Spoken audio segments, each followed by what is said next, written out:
We all want to believe that people care about us. It's human, it's wired into our DNA. We crave connection, and in that craving, we sometimes hold on too tightly to relationships that were never meant to hold us back. But the truth is, some people don't care about us, not in the way we need, not in the way we deserve. And if we're not careful, we mistake their indifference for something we have to earn our way out of. So how do you know when someone truly doesn't care? You don't need grand betrayals or dramatic goodbyes to see it. You just need to pay attention. In a world where interactions are often reduced to likes, comments, and surface level exchanges, it's easy to mistake attention for care. But attention isn't the same as connection, and real connection, the kind that nourishes us, that makes us feel safe, seen, and valued, is built on a foundation of mutual care and respect. Mutual.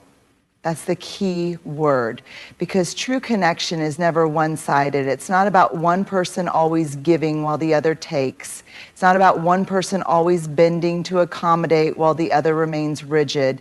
It's a dance. Both people moving toward each other with effort, interest, and a willingness to understand.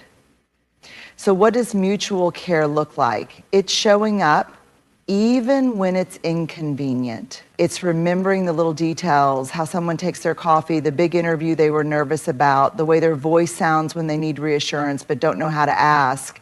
It's not just being present for the highs, the celebrations, the good times. It's being there when things are messy, uncomfortable, or hard. And then there's respect, the backbone of every strong relationship. Respect is not just about politeness or good manners. It's about recognizing and honoring another person's boundaries, emotions, and individuality. It means listening, not just to respond, but to understand. It means giving space for someone's truth, even if it's different from your own. True connection happens when both care and respect exist together. Care without respect can feel suffocating or controlling, as if love is being used as a tool for manipulation. Respect without care can feel cold and distant, as if you matter only when it's convenient. But when the two work hand in hand, there's balance, there's security, there's the kind of relationship, whether romantic, platonic, or familial, that makes you feel like you belong. If you've ever been in a dynamic where you were the only one trying, you know how exhausting it is. It wears you down. It makes you question your worth. But here's the truth. You should never have to chase care. You should never have to convince someone to respect you. The relationships that are meant for you will never make you feel like a burden for needing reciprocity. At the end of the day, true connection is not just about proximity or history. It's about effort. It's about two people choosing day after day to care for and respect each other, not out of obligation, but because they genuinely want to. That's the kind of connection worth holding on to. We spend so much time analyzing what people say to us. We replay conversations, dissect text messages, and search for hidden meanings in words that feel unclear. But often the most revealing truth isn't found in what someone says, it's found in what they don't say. Indifference speaks louder than words. When someone cares, you feel it. It's in the way they check in on you, in the way they make an effort to understand your emotions, in the way they remember the small details you never thought mattered. Care is active. It moves, it reaches, it creates space for connection. But indifference is passive. It's a void. It's the absence of effort, the lack of acknowledgement, the quiet dismissal of your presence in someone's life. Silence is an answer. Lack of effort is an answer. Apathy is an answer. We sometimes fool ourselves into thinking that if someone isn't outright cruel to us, then they must care on some level. We tell ourselves that maybe they're just busy, maybe they're not good at expressing emotions, maybe we're expecting too much. But let's be honest, caring doesn't require constant words, but it does require presence. If someone truly values you, they won't let you linger in doubt. They won't leave you questioning whether they care. They won't make you feel like you're always the one reaching out, the one trying to maintain the connection, the one carrying the weight of the relationship on your shoulders. Indifference is the friend who never asks how you're doing, even when they know you're struggling. It's the partner who shows more excitement over their phone than in spending time with you. It's the family member who only calls when they need something. It's the colleague who dismisses your ideas without a second thought. It's not always dramatic. Sometimes it's subtle. But over time, it chips away at your sense of worth. It makes you wonder if you're asking for too much when in reality you're asking for the bare minimum. And here's the hard truth. If someone's indifference is making you question your value, it's not your value that's in question, it's their ability to see it. We have to stop chasing people who show us through their inaction that they don't value us. We have to stop making excuses for those who don't make room for us in their lives.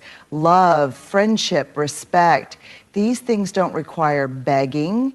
They don't thrive in places where indifference lives. So pay attention to what isn't being said. Pay attention to the energy, the effort, the presence, or the lack of it. Because the loudest message someone can send isn't always in their words, it's in how little they seem to care when you stop trying. We've all heard the phrase, actions speak louder than words, but it's not just actions, it's patterns that reveal the truth about a person. Anyone can make a promise, anyone can say the right things in the right moment. But words, no matter how beautifully spoken, mean nothing if they are not backed up by consistent behavior. Promises are easy, they give hope, they sound reassuring, and they keep people invested. But patterns take time to notice. They tell the real story. They expose habits, priorities, and true intentions. If you want to understand who someone really is, don't focus on what they tell you. Focus on what they repeatedly do. The power of patterns. A person who constantly cancels plans at the last minute, that's not bad luck. It's a pattern of unreliability. A friend who only reaches out when they need something, that's not forgetfulness. It's a pattern of self-interest. A partner who apologizes for hurting you but keeps doing the same thing over and over, that's not an accident.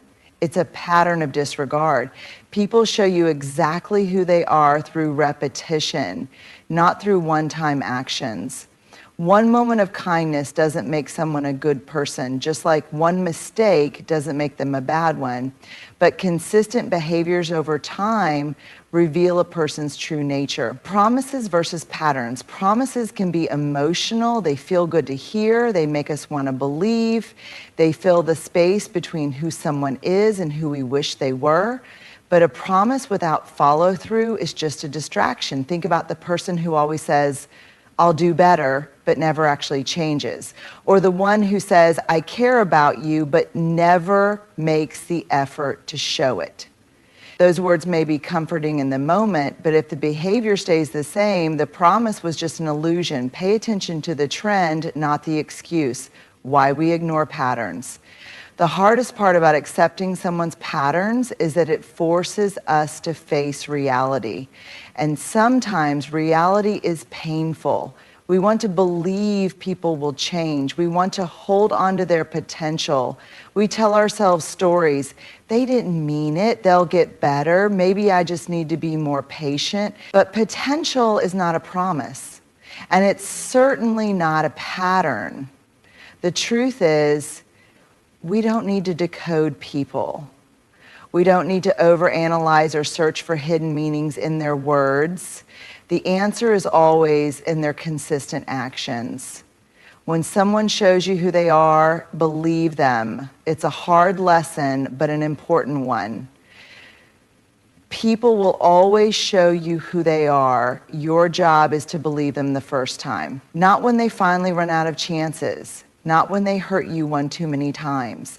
Not when you're exhausted from trying to justify their actions. Believe them when their actions don't match their words. Believe them when their patterns tell a different story than their promises. Believe them when they consistently show you that they don't respect, value, or prioritize you. Because at the end of the day, someone's real character isn't found in what they say they'll do, it's in what they actually do over and over again.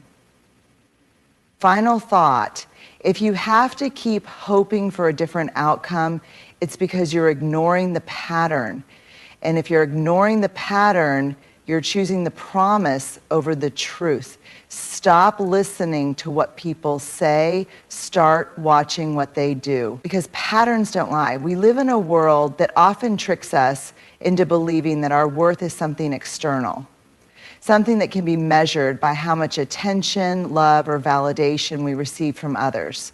We look to relationships, friendships, and social approval to tell us how much we matter. But here's the truth. Your self-worth is not defined by how much someone else values you. It never was. It's easy to fall into the trap of measuring our worth through the eyes of others. When someone loves us, we feel valuable. When someone ignores us, we feel insignificant. When a friend chooses someone else over us, we feel replaceable.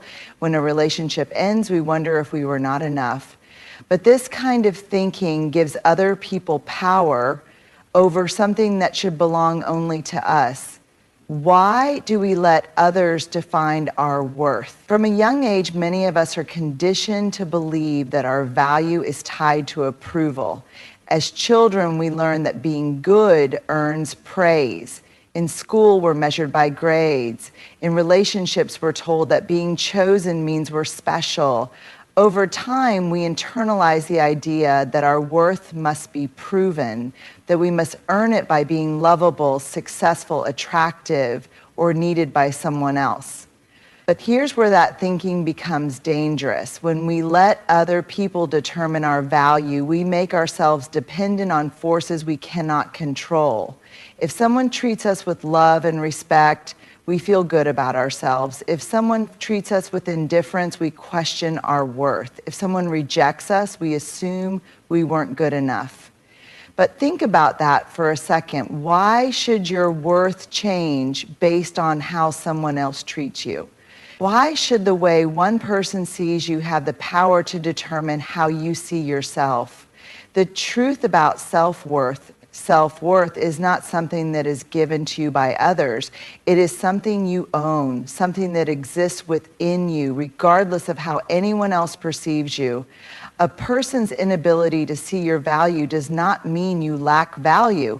Someone's failure to love you does not mean you are unlovable. Being rejected does not mean you are unworthy. People's opinions are shaped by their own experiences, biases, and emotional capacities. Sometimes their inability to appreciate you has nothing to do with you and everything to do with where they are in life. Some people are incapable of valuing others in a healthy way, no matter how worthy those others are. So why should your self-worth be based on someone else's limited perception? Signs you are defining your worth by others. If you've ever done any of the following, you might be allowing external validation to dictate your self-worth. Feeling unworthy when someone ignores you or doesn't reciprocate your feelings, changing yourself to fit what you think others want, staying in unhealthy relationships because you fear being alone, seeking constant reassurance from others to feel good about yourself, measuring your worth based on how many friends, followers, or admirers you have. These behaviors don't mean you're weak, they mean you're human. We all crave connection, love, and belonging. But true self-worth means knowing that you are already enough, even without external validation. How to reclaim your self-worth, detach your worth from external validation. Your value is not something that fluctuates based on how others treat you. Remind yourself daily that you are worthy simply because you exist, not because of what you do for others, not because of how many people approve of you. Stop chasing people who don't see your worth. If someone doesn't value you, that is a reflection of them, not you. Stop trying to prove your worth to people who don't recognize it. Walk away from relationships that make you feel small. Validate yourself first. Instead of waiting for others to reassure you, practice self-measurement, meditation. Celebrate your own accomplishments.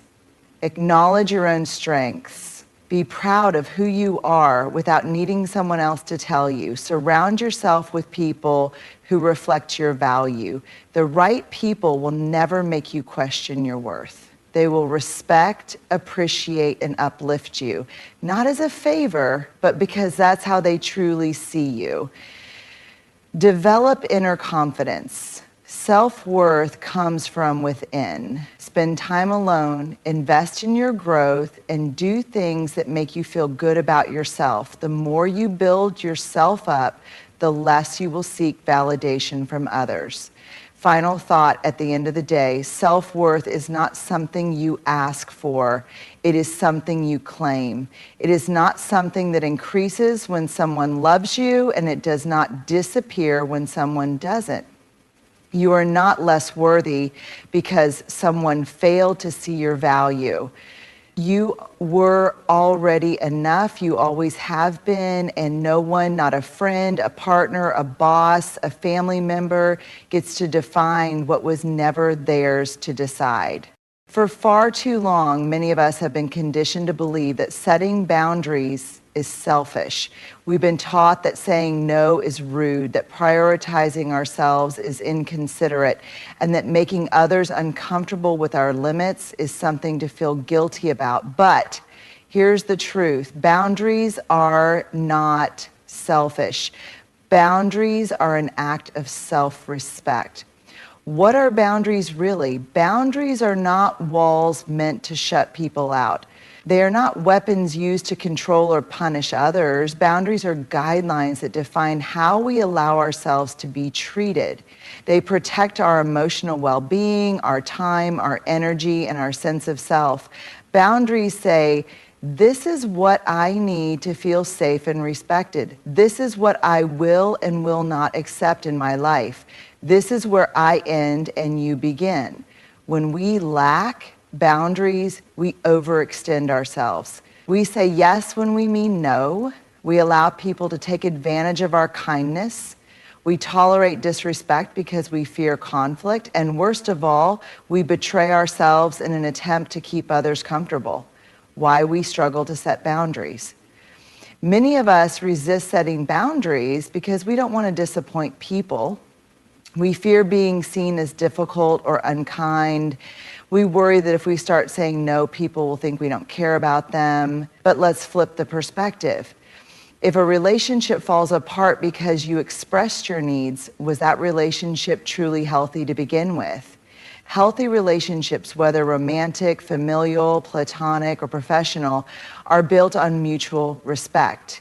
And mutual respect includes respecting each other's limits. But the truth is, not everyone will like your boundaries. Some people will push back. Some will make you feel guilty. Some will even try to manipulate you into believing that setting limits means you don't care. But let's be clear. People who respect you will respect your boundaries. People who benefit from your lack of boundaries will call you selfish for setting them. Boundaries are a form of self-respect. When you set boundaries, you are not being mean, you are not being dramatic, you are simply choosing to honor yourself. Saying no to something that drains you doesn't make you selfish, it makes you self-aware. Limiting time with people who disrespect you doesn't make you cold, it makes you self-respecting. Protecting your peace doesn't make you difficult, it makes you emotionally intelligent. Boundaries are how you teach people how to treat you. If you constantly allow others to overstep, they will. If you don't speak up when someone disregards your needs, they will continue to do so. But when you set clear boundaries, you send a powerful message. I respect myself enough to stand up for what I need. What healthy boundaries look like. Healthy boundaries are not about control. They are about clarity. Here are some examples. Emotional boundaries. I am not responsible for managing other people's emotions at the expense of my own well-being. Time boundaries. My time is valuable and I won't overcommit just to please others. Communication boundaries. I won't engage in conversations that are disrespectful, manipulative, or toxic. Work boundaries. I will not answer emails or take work calls outside of my set working hours. Relationship boundaries. I will not tolerate dishonesty, disrespect, or emotional neglect in my relationships. Boundaries are not about rejecting others. They are about protecting yourself. They allow you to show up as your best self, not a drained, resentful version of you. Letting go of guilt. If you feel guilty for setting boundaries, ask yourself, why do I believe that other people's comfort is more important than my well-being? Why am I willing to prioritize their needs but not my own? Why do I think I must earn respect instead of simply expecting it? You are not responsible for managing how others feel about your boundaries. Your only responsibility is to honor yourself. If someone truly cares about you, they will want you to feel safe, valued, and respected, not drained, overextended, or resentful. We hold on. We hold on to people who drain us, to relationships that make us feel small, to friendships that no longer feel like home. We hold on because it's familiar, because we're afraid of what life will look like without them, because we convince ourselves that maybe, just maybe, things will get better. But here's what we don't realize in the moment. By clinging to the wrong people, we block ourselves from receiving the right ones. Why do we hold on? Letting go is hard, especially when we've invested time, love, and effort into a relationship. It's painful to walk away from people we once believed in, people we once shared dreams with, people who were once an important part of our story. We tell ourselves things like, maybe I'm overreacting. What if I never find anyone better? I've already put so much time into this relationship. What if I just try harder? It wasn't always this bad. Maybe things will go back to the way they were. But here's the truth. You cannot build a healthy, fulfilling life if you are constantly making space for people who are hurting you, draining you, or holding you back. When you hold on to the wrong people, you send yourself the message that you don't believe you deserve better. And when you don't believe you deserve better, you settle, you shrink. You tolerate less than you deserve because you're afraid to make room for more. The cost of holding on, keeping the wrong people in your life, comes at a price. It costs you your energy, your peace, your self-worth. It keeps you stuck in cycles of frustration, disappointment, and unmet expectations. It prevents you from fully stepping into the life you were meant to live. Think about it. Every moment spent chasing someone who won't meet you halfway is a moment stolen from someone who would. Every ounce of effort poured into a one-sided relationship is energy you could be investing in people who truly value you. The wrong people will make you question your worth, take more than they give, show up only when it's convenient for them, make you feel like you're hard to love, leave you emotionally exhausted. But the right people pour into you instead of just taking from you. They support you, they show up, they make you feel safe in their presence. They remind you simply by being who they are that love and respect should never feel like something you have to earn. Letting go doesn't mean you don't care. One of the biggest misconceptions about letting go is that it means you no longer care. That's not true. Letting go doesn't mean the memories weren't real. It doesn't mean you didn't love them. It doesn't mean you wish them harm. It simply means you are choosing yourself. You are choosing your peace, your growth, and your future over a connection that is no longer serving you. You can love someone and still recognize that they are not meant to stay in your life. You can appreciate the good times and still acknowledge that the relationship is no longer healthy. You can forgive and still walk away. Letting go is not an act of cruelty, it is an act of self-respect, making space for the right people. The beautiful thing about letting go is that it creates space for relationships that are built on mutual respect and effort, space for friendships that nourish your soul, space for people who see you, value you, and meet you where you are. The right people will make you feel heard and understood. Support your growth instead of resenting it. Love you without conditions. Show up consistently, not just when they need something. Remind you what safe, healthy, genuine connection feels like. But you can't receive those connections if your life is too full of people who don't truly value you. The freedom of letting go. When you finally let go of the wrong people, something shifts. You feel lighter. You stop walking on eggshells. You stop trying so hard to prove your worth. You stop shrinking yourself to fit into spaces you've outgrown. And then one day you look around and realize that your life is filled with people who reflect back to you the love, respect, and kindness you've always deserved. You don't lose when you let go of the wrong people. You gain the space for the right ones. At the heart of it all, true connection is built on mutual care and respect. The people who genuinely value you will never make you question your worth, nor will they require you to sacrifice your well-being just to keep them in your life.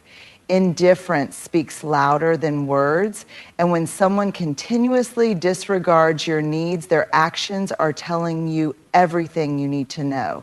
People reveal who they are through patterns, not promises. It is not what they say in moments of convenience, but how they consistently show up that defines the relationship. And no matter how much you pour into someone, your self-worth is never determined by their ability or inability to appreciate you. You are inherently valuable regardless of who recognizes it. Setting boundaries is not selfish. It is an act of self-respect. The people who truly belong in your life will honor them, while those who only take advantage of you will resist them. And though letting go is difficult, it is necessary. When you release the wrong people, you make space for the right ones. People who pour into you, uplift you, and remind you that love, respect, and kindness should never be something you have to beg for. At the end of the day, you deserve relationships that feel like home, not battles to be won. You deserve to be surrounded by people who see your worth without needing to be convinced. And the moment you stop settling for less is the moment you start making room for what was meant for you all along.